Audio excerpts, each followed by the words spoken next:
Hello বন্ধুরা, তো আজ দুপুরে আমি যেটা রান্না করলাম সেটাই তোমাদের সঙ্গে শেয়ার করছি। তো চলো, বাজার থেকে এই সরু বেগুনগুলো নিয়ে এসেছিলাম আর মূলো শাক নিয়ে এসেছিলাম। তো দুপুরে মূলো শাক ভাজা করব, তার জন্য একটু আলু কুচিয়ে নিয়েছি, একটা আলু বেগুন কেটে নিয়েছি, আলু বেগুনের তরকারি হবে।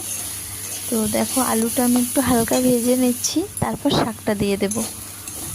তো এই যে শাকটা এখন দিয়ে দিলাম, এবার ভালোভাবে ভেজে নেব। এই যে সরু বেগুনগুলো দেখলেন না, এগুলো কিন্তু অনেক টেস্টি হয়। আমি জানি সবাই খায়, আমার কিন্তু ভীষণ ভালো লাগে। আর আমি অনেক দিন থেকে খুঁজছিলাম, দেখতে পাইনি, তো আজ আসার সময় দেখলাম, তো নিয়ে এলাম।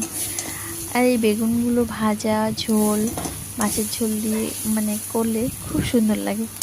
আমার তো ভীষণ ভালো লাগে। এই দেখো, আর দেখতে এত সুন্দর আর এত নরম বেগুনগুলো। যাই হোক, যা পরিমাণে সবজির দাম, কী আর খাবো। সে যাই হোক, যতই দাম হোক, খেতে তো আমাদের হবেই। তো এই যে আমি কিন্তু এখানে 5 ফোঁটন কাঁচা লঙ্কা, পেঁয়াজ দিয়েছি তেলে, আর একটু আদা কুচিয়ে দিয়েছি, আজকে ঘষিনি কিন্তু। যাই হোক, তো আমি এভাবে বেগুন রান্না করে খেতে ভীষণ ভালোবাসি, খাইও। আর এটাই ছিল আজকে দুপুরের রান্না। কারণ আমরা মা মেয়ে দুজন, আমার হাজব্যান্ড।